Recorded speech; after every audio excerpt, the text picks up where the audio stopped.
Aleluias, louvado seja o nome do nosso Senhor Jesus Cristo. Podem se assentar, tomem lugar. Aleluias, glória a Deus por esse dia, por esta noite, inclusive por este frio, amém? Aleluias, eu quero dar boa noite, da paz do Senhor para quem nos acompanha em casa. Eu estava dando uma olhada ali no chat, eu vi que tinha a participação das nossas queridas irmãs, né? Então elas também estão acompanhando, não estão aqui fisicamente, mas estão acompanhando lá online. Então a paz do Senhor para elas, enfim, para aqueles que estão nos acompanhando online. Hoje é um dia especial, é um culto. Eu sempre gosto de frisar que quando nós estamos no culto, este culto não é para nós, este culto é de nós para o Senhor. Então se o culto é de homens, valeu, irmão, se esse culto é de homens, significa então que é o culto dos homens para Deus. Então você que está aí sentado, você está cultuando ao Senhor, e o Senhor ele falará fortemente aí aos nossos corações. Já tem falado por meio dos louvores, e ele falará também através aí da palavra. Falou também aqui de oferta, né? Falou através de vida financeira do Gustavo. Gu, fica aí, só rapidinho antes de eu entrar aqui na palavra, só dando aqui um exemplo daquilo que é gasto, e a gente não toma muito cuidado com os gastos. Fazer um exercício bem simples aí com você que é pai de família, ou você que é jovem e que daqui a alguns anos você vai se casar, vai ter despesas e tudo mais. O Gustavo falou aqui que tinha vários pontos lá na casa dele, e de TV a cabo ele basicamente não usava, e depois ele passou apenas a ter lá o ponto de internet. Fazendo aqui um exercício básico, se o Gustavo gastasse aí em R$400 que seja, e ele trouxe uma economia de 100, né? Ou seja, ele saiu de 400, veio para R$100, então ele passou a economizar R$300. Ele está balançando a cabeça ali que sim, então significa isso que ele gastava, amém? Eu fiz aqui um exercício simples, né? A palavra de Deus diz lá no Salmo 90, que o homem ele vive, né, ali aproximadamente 70, 80 anos, o que passa disso é enfado, é pesado, enfim. Então vamos considerar aí que nós viveremos aí até os 70, 80 anos. Gu, você tem que idade? Perdão, 44, oh, glória a Deus, Gustavo quis falar, não se omitiu, amém. Gustavo tem 44 anos, então se o Gustavo viver daqui até os 70 anos, ou mais, né, vamos considerar 70 anos, mas amém, ele vai viver até o momento que o Senhor o chamar. Nós vamos considerar aí 26 anos, quer dizer então que em 26 anos, ele gastando R$300 por mês, ou seja, ele estava gastando R$300, ele pegou esse dinheiro e ele vai aplicar esse dinheiro, esses R$300, a uma taxa de juros anual de 6%, uma taxa completamente simples. Qualquer investimento que você for lá no seu banco, você vai conseguir essa taxa. R$300 por mês a uma taxa de 6% ao ano, ao final de 26 anos, sabe quanto que o Gustavo teria? Gustavo teria total de R$220 mil.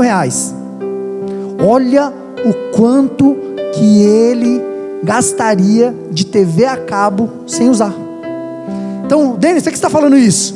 Porque às vezes a gente gasta dinheiro naquilo que não é pão, e a gente nem usa, a gente nem está usufruindo, e às vezes vai passando, é um débito de R$5 ali, é uma mensalidade que a gente está pagando ali, que a gente nem usa. Então enfim, fica a dica aí para você, faça esse exercício, dá uma olhada lá nas suas despesas mensais, onde você está gastando, revise, como ele mesmo falou, é importante. Vocês viram aí que o dinheiro pode trabalhar também a seu favor, investindo e investindo bem, amém?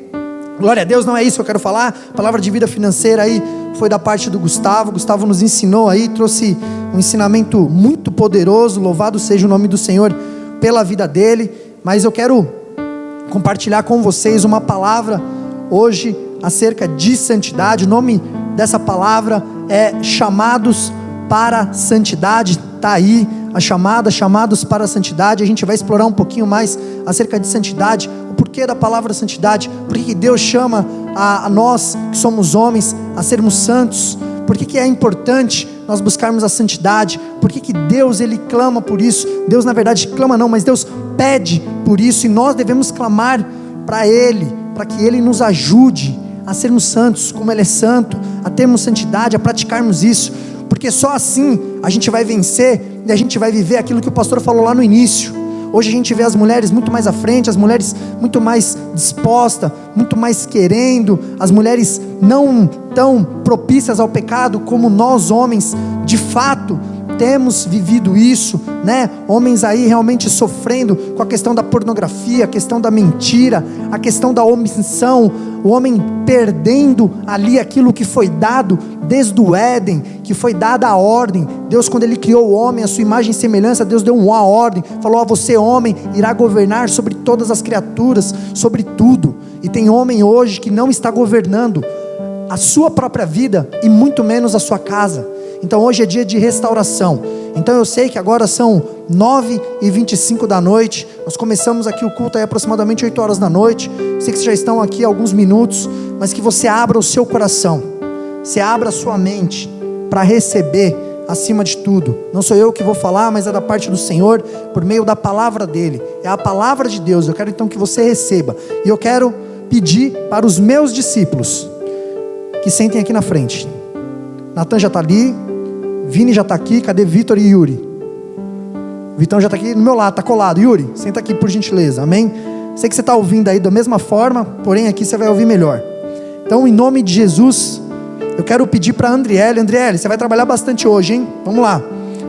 Apocalipse, capítulo 15, no verso 4, por favor, coloca na tela aí, a gente vai ler juntos. Vamos lá, está escrito assim, eu gostaria que vocês prestassem bastante atenção. Quem te não temerá, ó Senhor, e não magnificará o teu nome, porque só tu és santo. Por isso todas as nações virão e adorarão diante de ti, porque os teus juízos são manifestos. Abaixe sua cabeça, feche seus olhos. Pai, em nome do Senhor Jesus, por meio da tua graça, por meio da tua misericórdia, nós nos colocamos diante da tua presença. Pai, eu quero colocar a vida de cada irmão, de cada servo, de cada homem, de cada pai de família que aqui está, de cada jovem. Que o Senhor, Espírito Santo de Deus, Pai, venha falar aos nossos corações. Que essa palavra, Pai, ela venha penetrar o mais íntimo, o mais fundo do coração, Pai, de nós. Que nós, Pai, possamos sair daqui, Pai, cheios do teu poder. Pai, sabendo praticar a tua palavra, Pai, cheios da santidade vinda do alto, vinda do Senhor. Pai, eu te peço em nome do Senhor Jesus, Pai, que todo sofisma da mente, Pai, que toda palavra de engano, toda distração venha cair por terra em nome do Senhor Jesus. Que o Senhor, Espírito Santo de Deus, Pai, venha se manifestar, Pai, no meio de nós. E eu creio em nome do Senhor Jesus, que vidas, Pai, serão restauradas, e a intimidade, Pai, será restaurada nesta noite, em nome do Senhor Jesus, amém? Então aqui a gente vê Apocalipse falando sobre o que? Absolutamente sobre o quanto Deus é santo, sua santidade é infinita e inigualável. Ele é santo em si mesmo, em sua essência e em sua natureza, e é a vontade do Senhor que tenhamos esse caráter de santificação no nosso modo de vida. Eu devo buscar a santidade no meu modo de vida, no meu modo de pensar, no meu modo de falar, no meu modo de agir. Em tudo que eu fizer, eu tenho que buscar ser santo. Por quê? Porque só assim você glorificará o Senhor. E o nosso objetivo é glorificar o Senhor.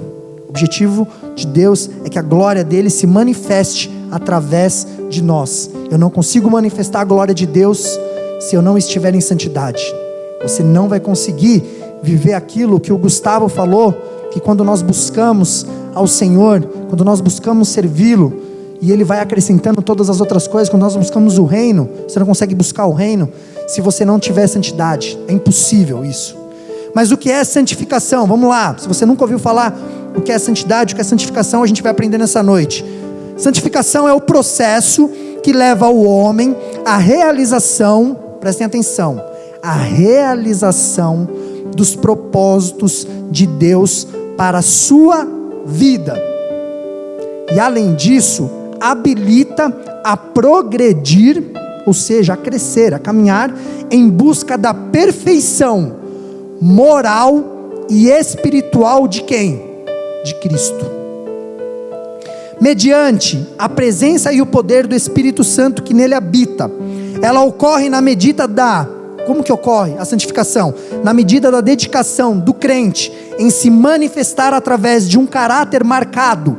Prestem atenção, caráter marcado pela presença e pelos frutos do Espírito, bem como por uma vida de testemunho fiel e serviço consagrado, tanto a Deus quanto ao nosso próximo.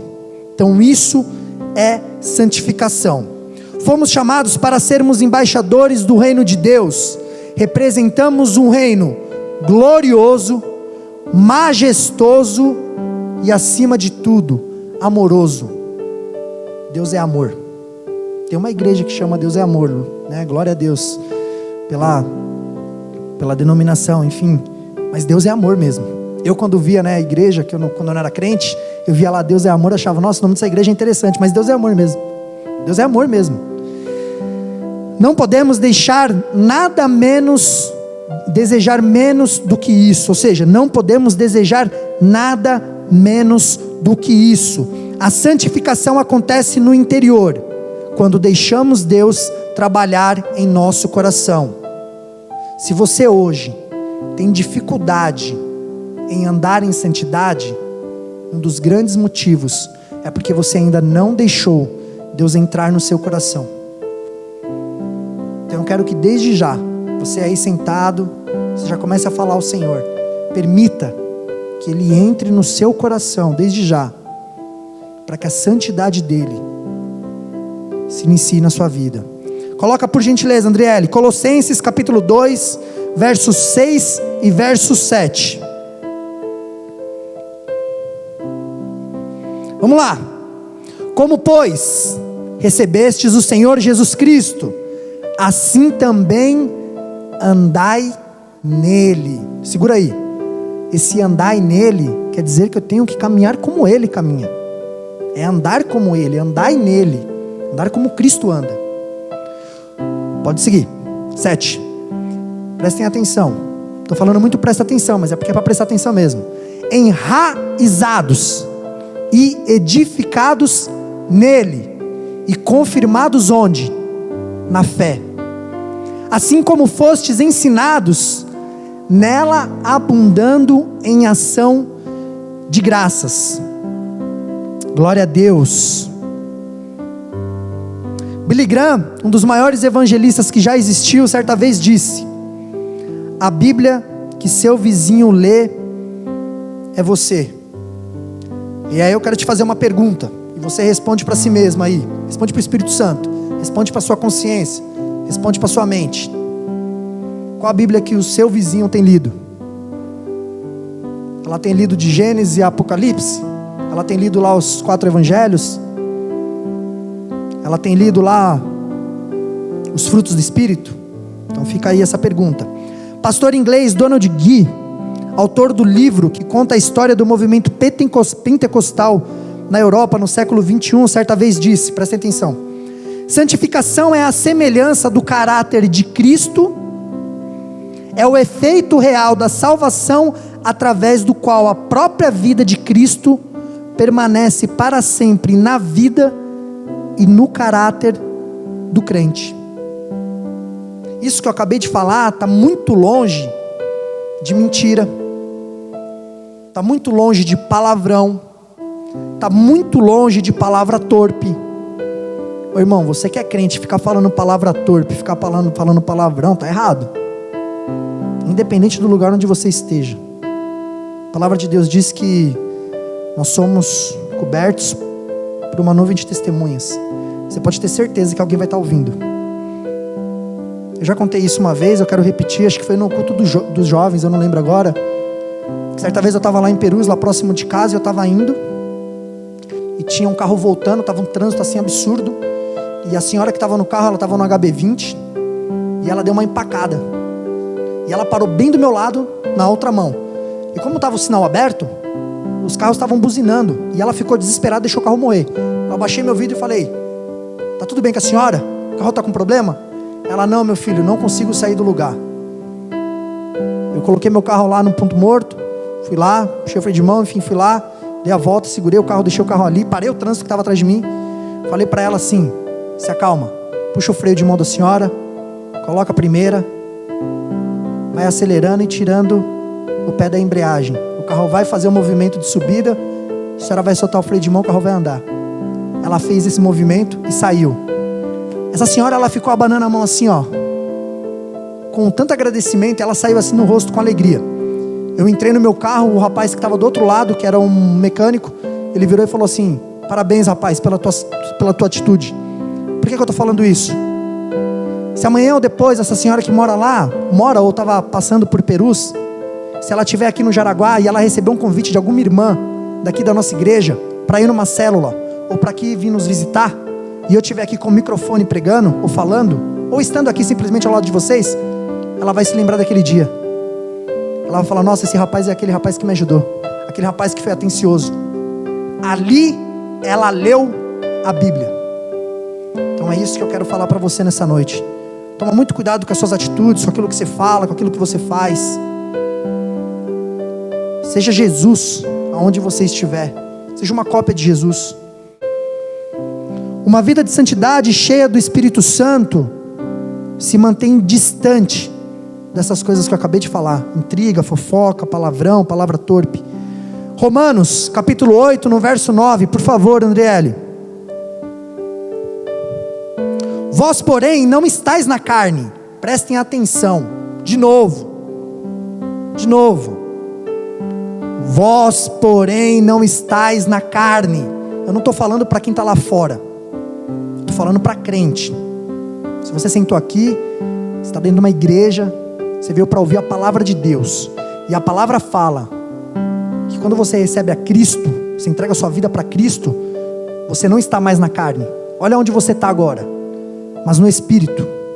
Se é que o Espírito de Deus habita em você. Olha como a palavra é forte. Se é que Ele habita em você. Mas se alguém não tem o Espírito de Cristo, esse tal não é dele. Isso significa que as nossas atitudes demonstram se o Espírito de Cristo está em nós ou não. Não adianta eu falar que eu aceito Jesus, que eu sou crente, mas se a minha atitude não condiz, o Espírito de Cristo não está comigo. Isso não sou eu que estou falando, é a palavra de Deus, Romanos. Não tem que reclamar com o Denis. Apóstolo Paulo, foi ele que escreveu essa carta lá para a igreja de Romanos. Vamos lá. Deus é santo e por isso exige santidade do seu povo. 1 Pedro capítulo 1, no verso 15 e 16, pode colocar, Andriele. Mas como é santo aquele que vos chamou, sede vós também santos em toda a vossa maneira de viver. Então novamente a palavra de Deus fala acerca de sermos completos na forma como nós vivemos. Então novamente eu vou repetir: falar, agir, olhar também. Aquilo que nós estamos olhando, a gente tem que tomar muito cuidado com aquilo que a gente vê. Toda a vossa maneira de viver. 16. Porquanto está escrito: sede santos, porque eu sou santo. Se está aí o motivo para você buscar santidade, buscar santificação, você buscar ser santo, é porque a palavra de Deus diz isso. Porquanto está escrito: sede santos, porque eu sou santo. Cristo é santo, Deus é santo. Será que estamos vivendo com o caráter de Cristo? Será que nós estamos vivendo de acordo com o caráter de Cristo? Precisamos entender que sem santidade não veremos a Deus, como a palavra diz. Hebreus capítulo 12, no verso 14 diz, novamente, Hebreus reforça. Vamos lá. E fazei veredas diretas para os vossos pés, para que o que manqueja não se desvie inteiramente, antes seja sarado. 14. Segui a paz com todos e a santificação, sem a qual ninguém verá o Senhor. Irmão, quero te assustar não, mas sem santificação você não vai ver a Cristo. Você pode vir na igreja, você pode vir a terça-feira no Tadel, você pode ir para a célula na quarta, você que é jovem pode ir no sábado, você pode vir no culto dos jovens, você pode ser o cara mais presente dentro da agenda da igreja, mas se você não tiver santidade, você não verá ao Senhor. Toma muito cuidado aí com o que você está fazendo na sua vida. O propósito da santificação: A santificação tem como finalidade mostrar e suprir a necessidade do filho a ser como seu pai é, pois existe um inimigo interior chamado a lei do pecado, tendo assim a necessidade da obra regeneradora do Espírito Santo. Vou resumir tudo isso daqui que eu acabei de falar. Significa que se não buscarmos sermos como Jesus é, o pecado e o velho homem tomam conta de nós. Sabe quem fica mais forte? Quem você mais alimenta. Senhores, se eu ficar um dia sem orar, minha esposa começa a perceber. Ela já percebe no dia seguinte. Se eu ficar alguns dias sem orar, a igreja já vai começar a perceber, as pessoas que estão ali do meu lado. Se eu ficar muitas semanas, muitos meses sem orar, eu mesmo já não vou me reconhecer. Eu vou voltar a ser aquele cara lá de trás, aquele homem ruim, aquele homem que magoou minha atual esposa. Minha atual porque é a única, mas enfim, que magoou a minha esposa, que tinha pensamento dúbio, que era mentiroso, que praticava lascívia, que era preso completamente na pornografia. Já falei aqui para vocês, não me orgulho, mas aquilo que eu tenho certeza que eu era e já não sou mais, eu falo para testemunhar sobre transformação. Minha esposa, quando eu falei pela primeira vez, ela ficou em choque. Me masturbava mais de 3, 4 vezes por dia. Ela ficava em choque quando ela ficou sabendo. Pois é, porque eu era preso. Para mim isso era normal. Eu deixava de sair com meninas, porque eu falava, o quê? Eu vou sair daqui? Eu falei isso no culto dos jovens. Eu ficava lá conversando, eu falei, eu morava em Embu das Artes, estou falando com uma menina lá da Zona Norte, vou sair da minha casa, pegar ela, ir pro shopping, pro cinema, pra balada, fazer tal, um monte de coisa, sair, gastar dinheiro, pra 5 minutinhos e já era. Ah não, prefiro desmarcar aqui e aqui mesmo eu me satisfaço. É isso, essa é a prisão da pornografia. Ela tira até a vontade de você estar com outra pessoa. Isso é um engano, é a prisão, é o Satanás mesmo querendo te destruir, querendo fazer com que você realmente não siga aquilo que o Senhor tem para a sua vida. Graças a Deus hoje eu fui liberto, e o Senhor Ele quer te libertar também se você ainda está preso. Como devemos nos santificar? O crente em Jesus deve buscar a santificação através do comprometimento com a prática da palavra, oração, jejum e principalmente evitar o mal e a sua aparência. Essas são atitudes de quem busca a santificação. Agora a gente vai aprender santificação pela palavra. João 17:17, por favor, Andriele. Quem está comigo aqui diz amém. Ô glória! Vamos lá. Santifica-os na tua verdade. A tua palavra é a verdade. A palavra de Deus tem o poder de purificar e lavar as manchas de pecado que maculam a alma e prejudicam a nossa relação com Deus. Portanto, é imprescindível que o crente ame, leia e permita que a palavra faça parte da sua vida. A gente que faz parte do Ministério de Jovens, que está acompanhando os jovens, eu e a minha esposa, a gente fica no pé deles mesmo para que eles leiam a palavra, para que justamente quando eles se tornem mais maduros, com 30, 40 anos, eles estejam enraizados na palavra, a palavra faça parte do coração deles, e que eles vivam exatamente isso. Por isso que a gente pega no pé. Está lendo a palavra? Não está? Por que você não está lendo? Ah, não tive tempo. Como assim você não teve tempo? O que você faz da meia-noite às 6 da manhã? Está dormindo. Vamos lá. Salmo 119, 105 diz, inclusive, a gente louvou falando isso. Coloca aí, por favor, Andriele, 119, 105.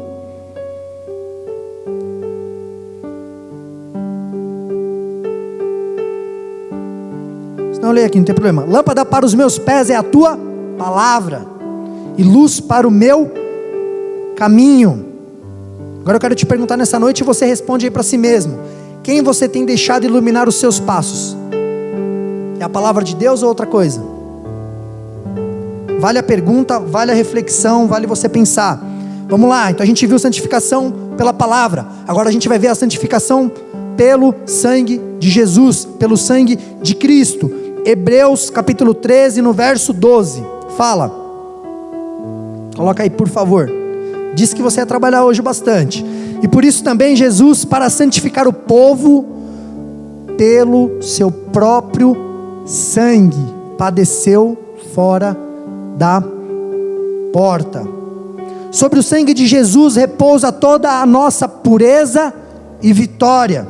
E todas as vezes que o Espírito Santo lida conosco, seja por causa dos nossos atos pecaminosos ou por causa da nossa natureza pecaminosa, Ele nos faz voltar ao Calvário e nos conscientiza de que o sangue derramado na cruz não foi em vão, mas é eficaz para romper o círculo do pecado em nós. Irmãos, sabe por que hoje eu tenho tanta propriedade para falar sobre pornografia?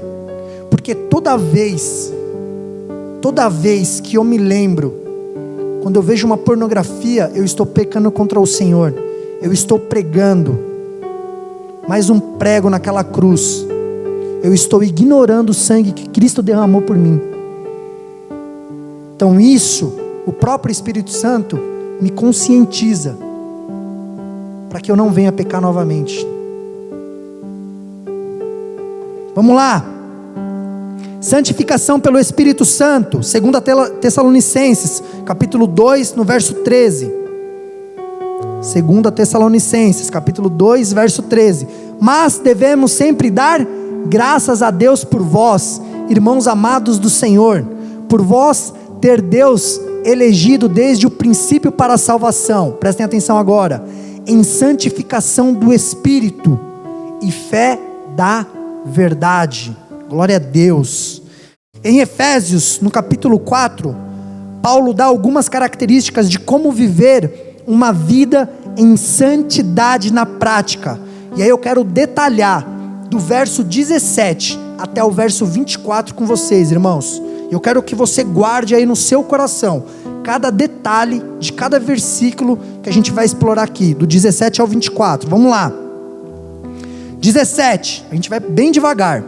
E digo isto, e testifico no Senhor, para que não andeis mais como andam também os outros gentios, na vaidade da sua mente. Segura aí, Andriele. Quando Paulo aqui fala, não andeis mais como gentios, o verbo andar fala de comportamento, atitudes. Paulo então está repreendendo os crentes daquela igreja a não se comportarem mais como gentios. E gentios eram todos aqueles que não andavam conforme a palavra de Deus. Paulo nos ensina que deve haver uma diferença muito nítida entre o crente e o ímpio. Irmão, tem que ter uma diferença muito grande entre o homem que está lá fora e o homem que está aqui dentro. Se a gente for igual, a nossa fé não vale de nada. A nossa confissão a Cristo não vale de nada. Tem que haver a diferença. Não adianta a gente querer só declarar. Eu quero ver a diferença daquele que serve e aquele que não serve a Deus na nossa vida financeira. A vida financeira é consequência daquilo que você vive no seu íntimo. É simples. Quando ele fala na vaidade dos seus próprios pensamentos, ali no final, na vaidade da sua mente, o que Paulo está querendo dizer? Vaidade significa inutilidade, algo sem propósito, sem fundamento.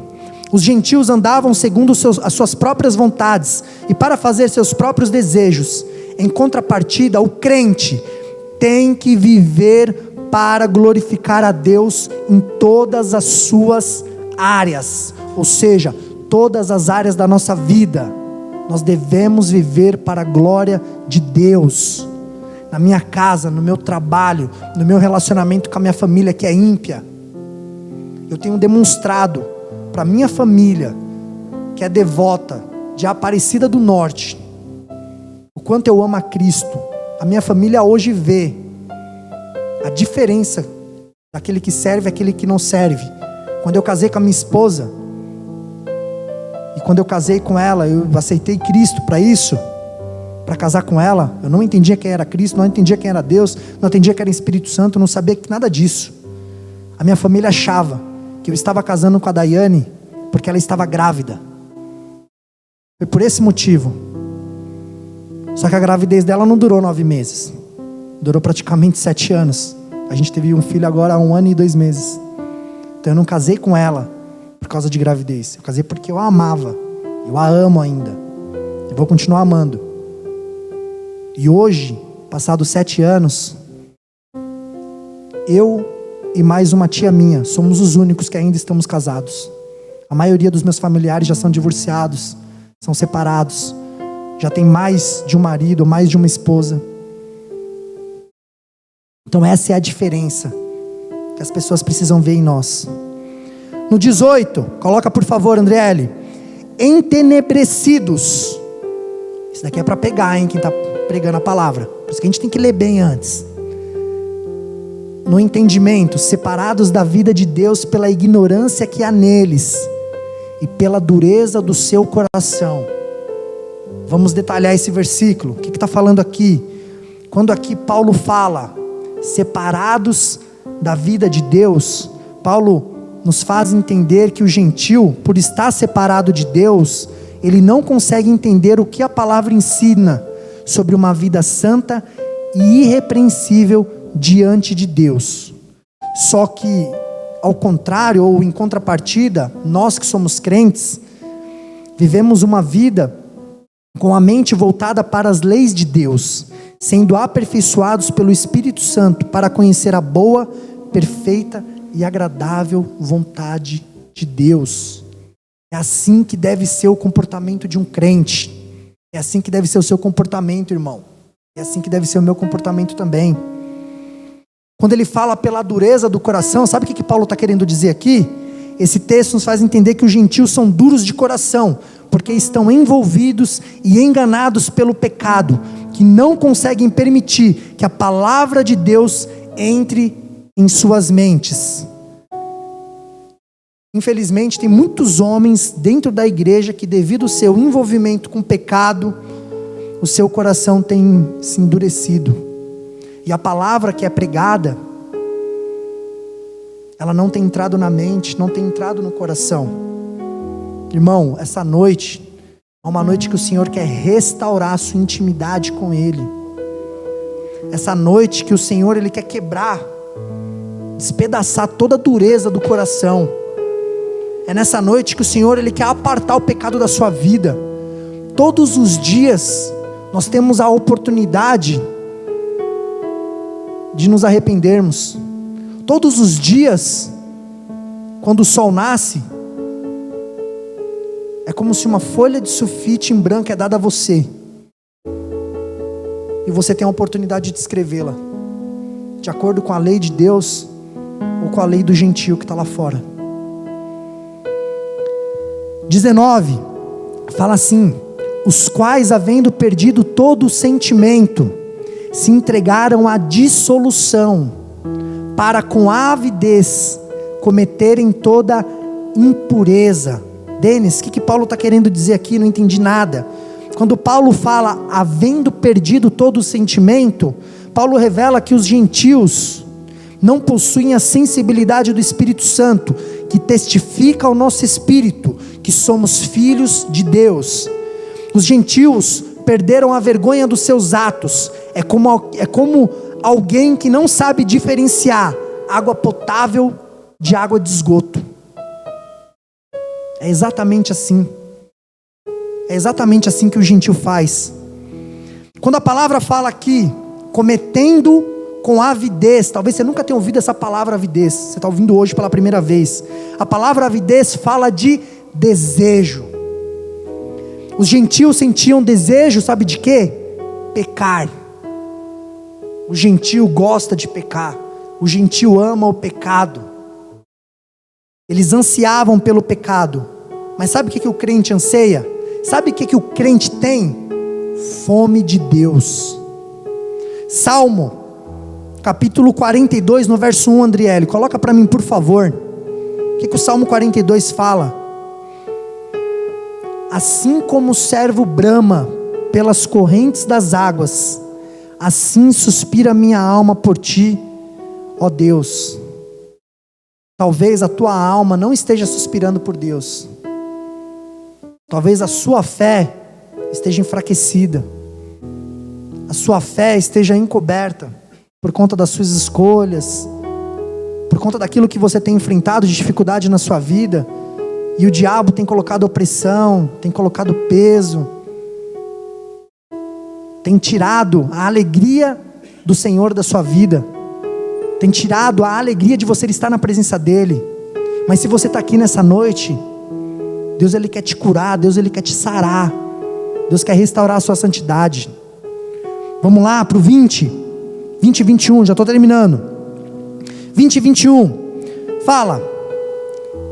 Opa, peraí, eu vou seguir aqui para a gente ganhar tempo. Mas vós não aprendestes assim a Cristo, se é que o tens ouvido, e neles foste, se é que tens ouvido, e neles fostes ensinados, como está a verdade em Jesus. Pula para o 22.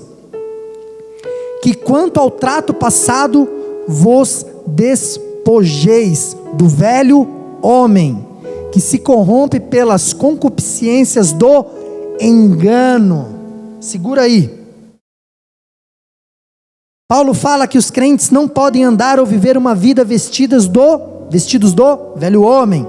Os crentes não podem praticar as práticas do velho homem. Quando aqui ele fala que se corrompe, a vida no pecado é uma vida desgastante, que se apodrece no pecado. Então quando ele fala que se corrompe, quer dizer que a nossa vida vai se desgastando. A gente vai ficando mais triste, a gente vai ficando mais oprimido, a gente vai ficando mais pesado, porque o pecado ele causa isso em nós. A satisfação do pecado, irmão, ela é momentânea. A satisfação do pecado é passageira. Sabe o que é duradouro e eterno e permanente? O amor de Cristo na sua vida. Isso é eterno, é duradouro e é permanente. 23. E vos renoveis no espírito da vossa mente. Aqui quando Paulo fala, ele está falando sobre renovados na forma de pensar. Paulo está alertando os crentes que a partir do momento que aceitaram a Cristo, eles receberam uma nova capacidade de pensar. Irmão, quando você aceitou a Cristo, você recebeu uma nova capacidade de pensar. Quando você peca, essa capacidade ela deixa de existir. E aí literalmente você não consegue enxergar mais nada. 24. E vos revistais do novo homem, que segundo Deus é criado em verdadeira justiça e santidade. Eu não sei qual foi o dia que você entregou a sua vida para Cristo. Eu não sei o mês, não me interessa. Mas talvez você lembre aí há quantos anos. Eu não lembro exatamente o dia e o mês, mas eu já lembro quantos anos fazem. E para mim, é essa a identidade que vale. Não é aquela lá, registro geral, número tal, ou o cadastro da pessoa física, ou seja, o CPF. Para mim o que vale é essa daqui. Sabe por quê? Porque a palavra fala isso, ó. Que segundo Deus é criado em verdadeira justiça e santidade, um novo homem. A partir do momento que eu aceitei a Cristo, entreguei a minha vida a Ele, eu sou revestido do novo homem. 24, quando ele fala revistais do novo homem, o cristianismo sempre vai falar de renúncia, de boas obras e de santidade. Devemos nos despir do velho homem, porém nos revestirmos do novo homem, que tem as características de Deus.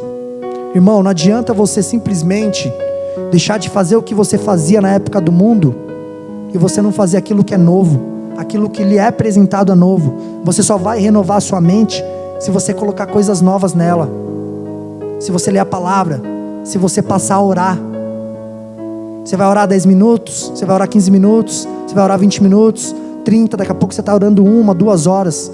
E aí você vai começar a orar da forma como você deve orar. E aí você vai começar a entender que quando alguma coisa na sua vida estiver errado, você não vai reclamar. Você vai fechar a porta do teu quarto e vai orar. Porque aquele que tem o poder é o teu Pai para transformar a sua situação. É esse o entendimento que a gente passa a ter. E a gente começa a viver o sobrenatural. A gente começa a viver aquilo que o Gustavo falou. Deus tinha isso para a vida dele, para a esposa dele, para Renata. O ministério. Hoje eles são líderes de uma rede, a Rede Vermelha, que tem muitas células. Hoje eles ensinam, eles capacitam pessoas, líderes, eles acompanham. Então é isso que Deus ele quer fazer na nossa vida. Quando nós entregamos a nossa vida para Cristo, a glória dele se manifesta.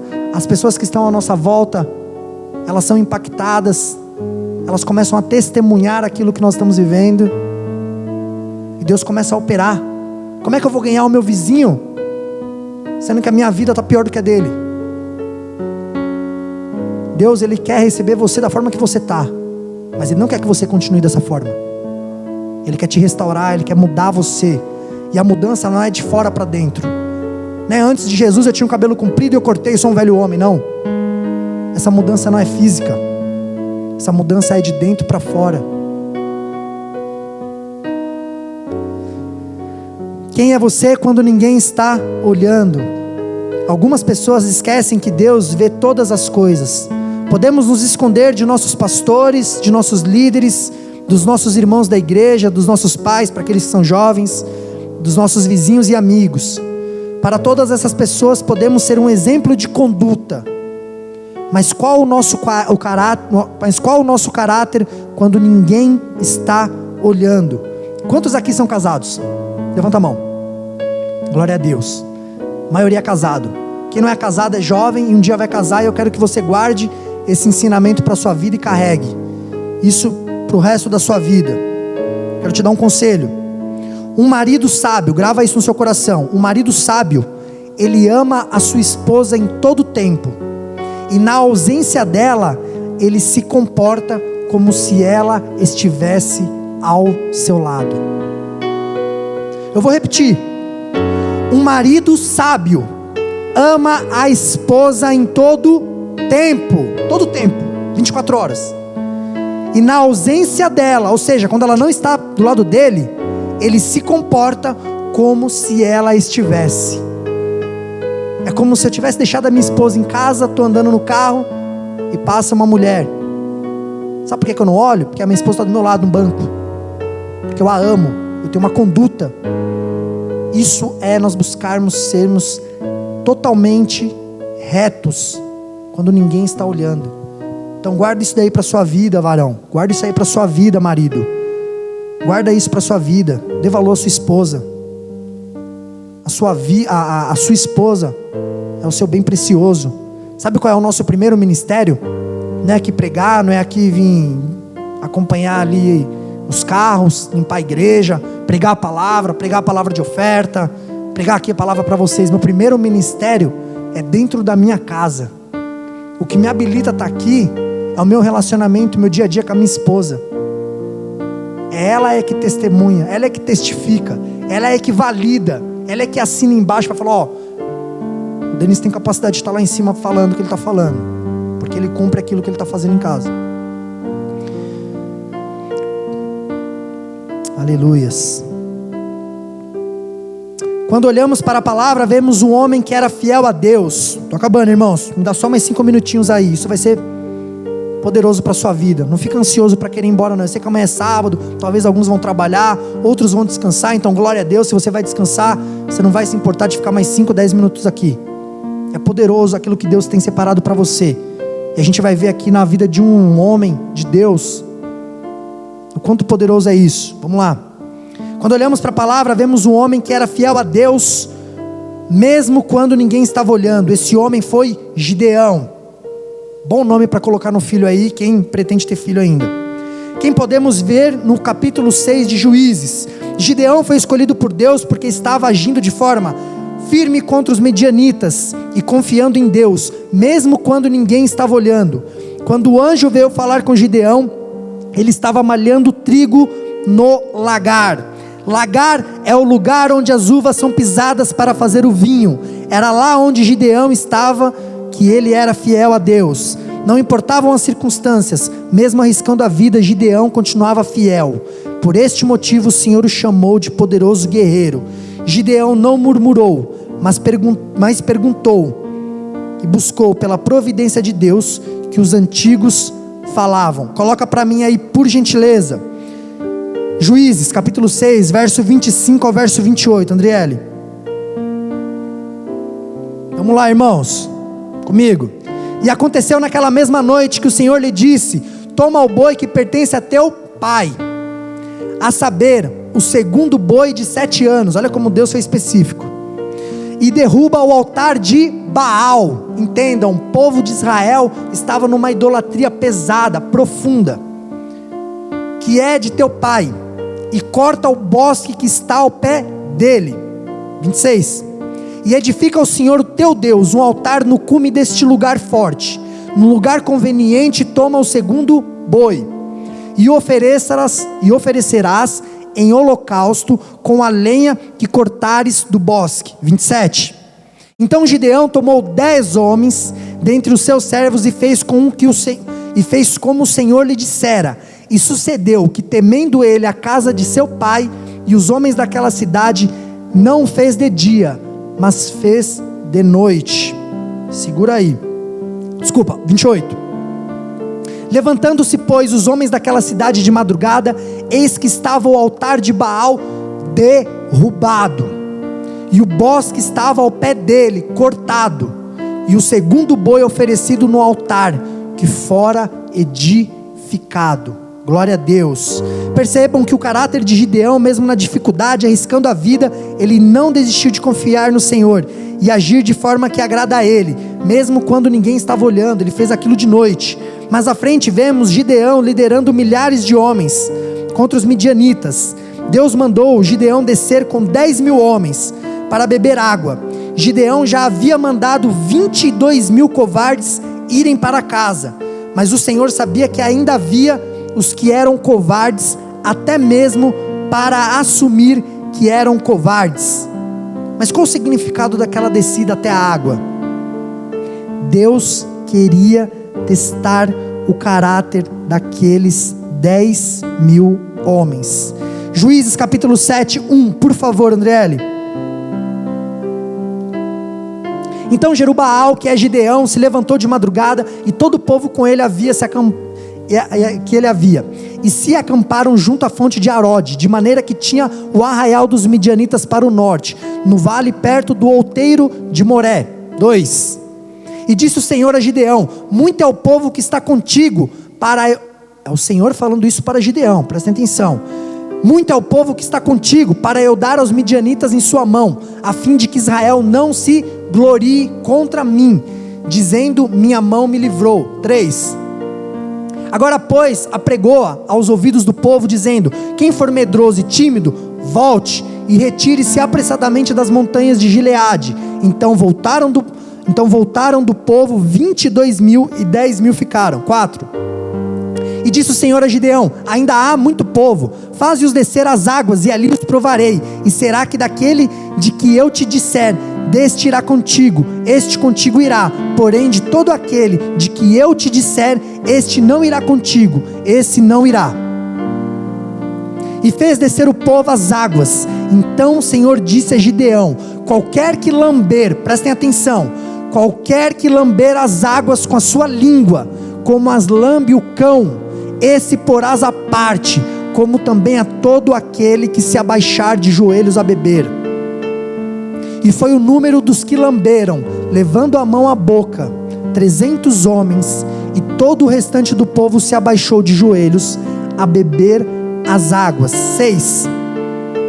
E disse o Senhor a Gideão: com estes 300 homens que lamberam as águas, vos livrarei, e darei os midianitas na tua mão. Portanto todos os demais se retirem, cada um ao seu lugar. Denis, o que tem a ver isso? Quando você está falando acerca do que nós estamos fazendo quando ninguém está olhando. Isso nos mostra uma coisa, irmãos.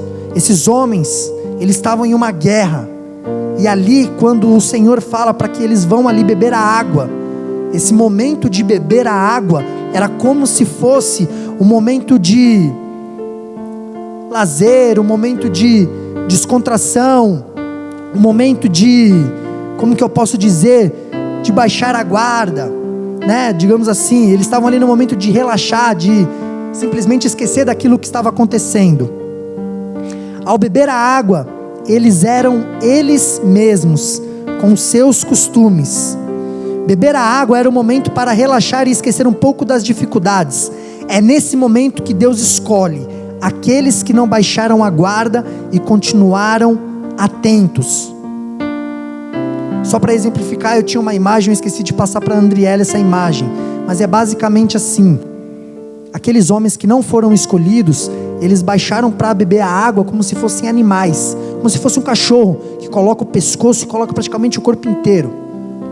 Os homens que Deus separou, que eram apenas 300, eles pegavam a água, levavam até a boca e ficavam com os olhos observando tudo o que estava ao seu redor. Isso significa que se eles fossem atacados pelo inimigo, esses que pegaram a água e se levantaram e estavam observando ao seu redor, eles estariam o quê? Preparados. Eles não seriam pegos de surpresa como os outros. Por isso que Deus separou apenas 300. Desta forma o Senhor faz conosco. É assim que Ele testa o nosso caráter. É quando estamos a sós que mostramos quem realmente somos, do que gostamos, do que fazemos. É neste momento que tiramos a nossa armadura e bebemos a água, achando que ninguém está olhando. É neste momento que revelamos o nosso verdadeiro caráter. Eu quero te perguntar nessa noite: como você tem bebido a água? Como você tem bebido a água, irmão? Qual a forma, qual a maneira que você tem bebido a água? Você tem vigiado no seu dia a dia? Você tem prestado atenção no que está acontecendo ao seu redor? Você tem prestado atenção nas artimanhas do inimigo, do diabo, nas ciladas, nas setas, nos laços que o diabo tem ali colocado? Talvez você esteja envergonhado de você mesmo. Talvez você esteja se esquecendo que Deus está olhando para você todo o tempo e testando o seu caráter. Lembre-se que o Senhor só poderá estar com você se seu caráter a sós com Ele for o mesmo que você possui quando está com as outras pessoas. Está na hora de mudarmos e sermos fiéis ao Senhor, que nos vê todo o tempo, e não somente nos momentos que estamos com alguém da nossa igreja ou que sabe que somos cristãos.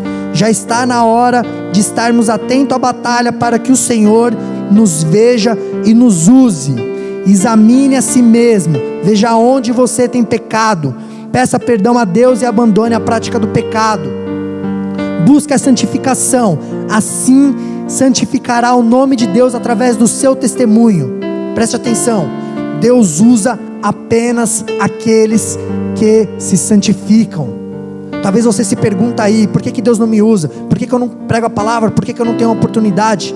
A pergunta que eu te faço é: no seu interior, no seu íntimo, no seu quarto, no seu a sós, você tem buscado a santificação?